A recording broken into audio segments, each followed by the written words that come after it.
My husband is having an affair, and I pretend not to know. A seemingly perfect family, a devoted husband, a stable life, a happy child. But behind the calm surface, I carry a painful secret, one that I uncovered accidentally, yet chose to keep hidden. Why would a woman stay silent after discovering her husband's affair? Is it love, fear of change, or the unwillingness to destroy everything we've built? The answer, for me, lies in all of those things, and more. It happened a couple of months ago. I borrowed my husband's phone, something I rarely do, and saw messages that made my heart sink. Explicit ones, loving ones. Casual chats about parenting, apologies for being distracted because he was taking care of our son. It wasn't just lust. It wasn't just texting, it was real. They met up in person. They told each other they loved one another. And yes, she knows I exist. He didn't hide me completely, though he barely mentioned me either. I found her Instagram. She's young, beautiful, successful. Everything I'm not, or at least everything I fear. I've stopped being. I was shattered, but I didn't react. I didn't throw the phone.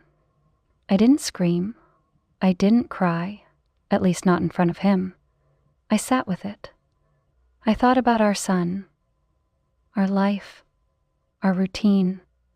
I thought about the dinners we still shared, the laughs we still had, and how he still kissed me goodnight.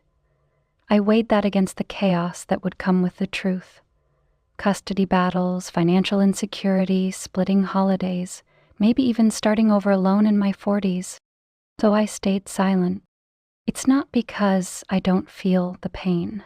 I do, especially when he's texting and smiling, or when he's late getting home, or when he suddenly has to work late, or spend the night with a friend. Every time it's like another cut. But I tell myself, is that pain worse than losing this life we've built? He's a good father. He's still kind to me. We've had 15 years together. I don't know what he'd do if I confronted him. Maybe he'd end it. Maybe he'd leave. Maybe he'd choose her. The truth is, I'm not ready to find out. I'm not ready to burn down the only version of life my son has ever known. I'm not ready to risk waking up in an empty bed, in an empty house, with no plan and no stability. I've quietly taken steps to protect myself. I got tested for STDs. I saved screenshots of the messages. I've started paying more attention to our finances, even though he earns much more than I do. But I haven't said a word to him. Staying silent doesn't mean I'm weak. It means I'm thinking. I'm protecting. I'm weighing the cost of every possible outcome. Maybe one day I'll speak. Maybe one day I'll walk away. But for now, I'm still here, watching, hurting, hope. From the outside, we still look like the perfect family. No one would ever guess what I know. He's still the same man everyone praises. My friends tell me I'm lucky, that I have one of the good ones. And in so many ways, they're right. That's part of what makes all of this harder. He cooks, he cleans, he plays with our son, he makes me laugh, he never yells, he helps with homework, he books our vacations, he still remembers to bring home my favorite snacks sometimes. He even kisses my forehead before bed, just like he always has. It's confusing, living with someone who's cheating on you but still treats you well. It doesn't fit the version of betrayal I expected. There's no cruelty, no distance, no sudden emotional absence. In fact, in some ways, he's been more present lately. That's what traps me in this strange in-between. How do you leave someone who's still a good husband, a good dad, a good provider, except for the biggest betrayal of all. I find myself replaying our life together in my head. 15 years. That's not just time. It's memories, routines, milestones, holidays, inside jokes, and shared dreams. We built this life brick by brick, and now, even knowing what I know, I still find comfort in it. I still smile when I see our son curled up with him on the couch. I still enjoy our family dinners, our weekend drives, the sound of his voice when he reads bedtime stories. The stability we have feels like a blanket I can't let go of. We live comfortably. Our home is safe. Our child is thriving. Compared to many, I know how good I have it, and so I start to wonder, is it worth throwing it all away? Is one betrayal, however deep, enough to undo everything else he's done right? That's the internal tug-of-war I face every day. The betrayal is real, yes, but so is the love he still shows me. So is the life we still share. I know it may sound naive or even foolish to others. They might say, "You're settling," but it doesn't feel that simple when you're the one living it. I'm not just choosing between staying and leaving. I'm choosing between stability and upheaval, between certainty and a million unknowns. I'm aware this might not be sustainable. The more I bury the hurt, the heavier it gets. But I can't ignore the fact that right now, he's still showing up for our family. That matters to me. It matters to our son. It's the one part of this whole mess that still makes me feel like I have some control. So I carry on. I watch the man I once believed I fully knew. I share breakfast with him. I watch him tie our son's shoes and wave goodbye at school. I listen to him laugh at something on TV, all the while wondering if she's still in the picture. And yet, I stay. Not out of blindness, but because, for now, this version of normal still feels safer than any other path I can imagine. Some might think my silence is weakness, that I'm just afraid to be alone, but it's not that simple. The truth is, my silence is a decision, a deliberate, complicated, and painful one. After discovering the affair and choosing not to confront him, I entered a world of quiet calculations. Every day I weigh the life I have against the unknown chaos that could come if I speak up. And every day, for now, I still choose silence. It's not that I don't think about what could happen. I think about it all the time. What if I told him I knew? Would he deny it? Would he cry and say it was a mistake? Or would he shrug and walk away? Leave me, leave our son, and build a new life with her. I go over these possibilities constantly, especially late at night when I can't sleep.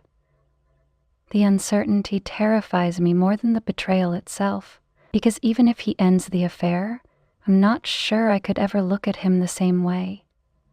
And if he leaves, what happens to everything we've built? What happens to me? I work part-time. He makes far more than I do. Most of the bills, the mortgage, the vacations, he pays for all of it. We keep our finances fairly separate, and I've never questioned that before. But now I wonder what I would even be entitled to if we split. We don't live in a country where divorce laws are clear-cut for women in my position. I'd have to start from scratch, emotionally, financially, even socially. I'd have to explain everything to friends, to family, to our son. I'd have to move on when I haven't even figured out how to process what's happening. There's also the fear of what it would do to our child. Our son is only 9. He adores his dad. They have a bond that's beautiful to watch. I know how badly divorce can affect children, how it can shape their view of love, of trust, of family. I don't want him growing up shuttling between two homes, watching his parents become bitter strangers. I don't want to be the one who breaks his world apart, even if his father already cracked it behind the scenes. I've taken precautions, of course. I got tested for STD shortly after I found the messages. Thankfully, I'm clear. I've quietly saved some of the evidence, just in case. Just so I'm not caught completely off guard if this all comes crashing down. But I haven't spoken a word of it to him. I haven't confronted. I haven't cried in front of him. I haven't even hinted that I know, because saying it out loud would make it real, and I'm not ready for it to be real. Maybe one day I'll be brave enough to face the storm, but right now I'm protecting what I can, my son's happiness, our home, my sense of stability, even my own sanity in a strange way. I'm not pretending because I'm okay. I'm pretending because I don't yet know how to live with the truth out in the open. I've never been one to live in denial. I see things clearly, painfully clearly. Even though I've chosen not to confront my husband, I haven't buried my head in the sand. I know what's happening. I know what it means. That's why I've quietly started preparing myself in the background, just in case everything falls apart. The first thing I did right after reading those messages was take control of my health. I booked an STD test immediately. It came back clean, thank God, but that moment alone reminded me how vulnerable I really am, how much I've trusted someone who no longer deserves it. After that, I began quietly gathering evidence, screenshots of the messages, notes about his absences, anything that might help me if I ever needed to protect myself legally. I don't know the divorce laws in our country, but I know I can't walk into that kind of storm without something to hold on to. That's when I started looking at our finances with new eyes. We've always kept things fairly separate, something that used to seem modern and healthy. Now it feels like a risk I never saw coming. He makes significantly more than I do. He pays most of the bills.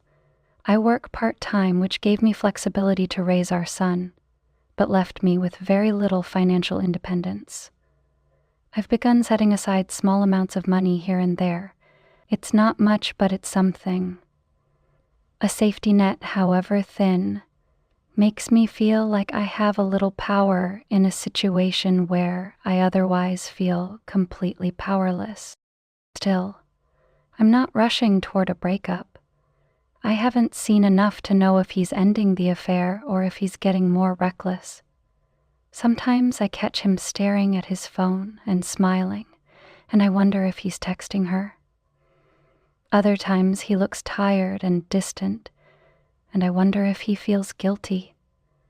I study him more than I talk to him now. I've become an observer in my own marriage, always trying to read between the lines. Some days I feel strong, like I'm being strategic, smart, preparing for every outcome while keeping my son's life stable. Other days I feel like a coward, like I'm letting myself be disrespected while pretending to be in control. But the truth is, I'm doing what I have to do for now. I'm thinking ahead, even if I haven't taken action yet. And maybe that's the hardest part. Knowing that I'm living in this quiet waiting room of possibilities, waiting to see if he'll leave first, waiting to see if I'll find the strength to confront him, waiting to see if pretending can eventually lead me somewhere real again. But until then, I'm quietly building my escape map, not because I've given up, but because I refuse to be caught completely off guard again. Because even if I'm not ready to make a move, I want to know that when the time comes, whether tomorrow, next year, or 5 years from now, I'll have options and I'll be ready. The part that keeps me up at night the most isn't the betrayal itself. It's what it might do to my son. He's only 9, still innocent, still deeply attached to both of us. He doesn't know what's happening behind closed doors. To him, we're just mom and dad. We eat dinner together, we cheer at his soccer games, we show up to school events, hand in hand, smiling. And every time I see his face light up at the sight of his dad, I feel a fresh wave of heartbreak because I know the truth. And he does. That's the heaviest part of all this. I'm not just protecting myself. I'm trying to protect him. I don't want him to grow up in a broken home. I don't want him bouncing between 2 houses, missing one parent while with the other. I don't want him wondering what went wrong or feeling like any of this was his fault. He deserves stability. He deserves love. He deserves both of his parents fully present in his life, not fragmented by adult decisions he never asked for. And yet, there's another fear, a deeper, more painful one. I'm scared that by staying silent, I'm teaching him the wrong lesson about love, about marriage, about how people should treat one another. What if he grows up believing that this is what a relationship looks like? That betrayal can be swept under the rug if the house looks nice enough on the outside, that women should stay quiet to keep the peace. It's a tightrope I walk every single day. I want to shield him from the pain of divorce, but I also want to model strength and self-respect.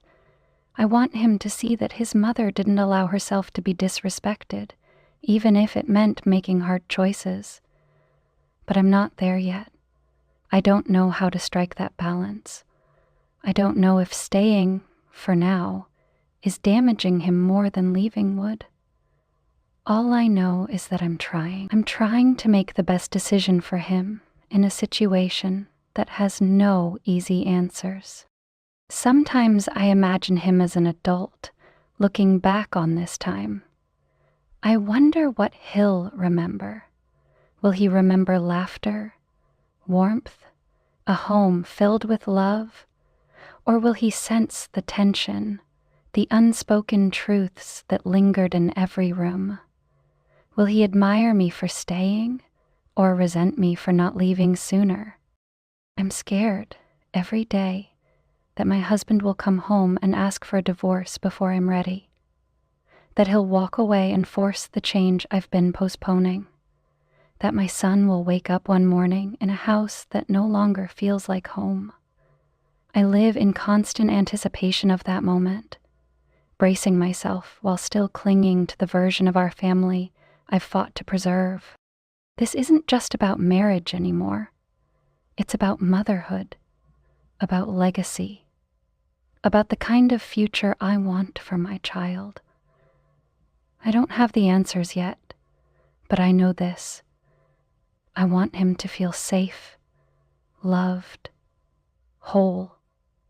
And even if I haven't figured out how to make that happen, every choice I've made, every silence I've kept, has been with that goal in mind.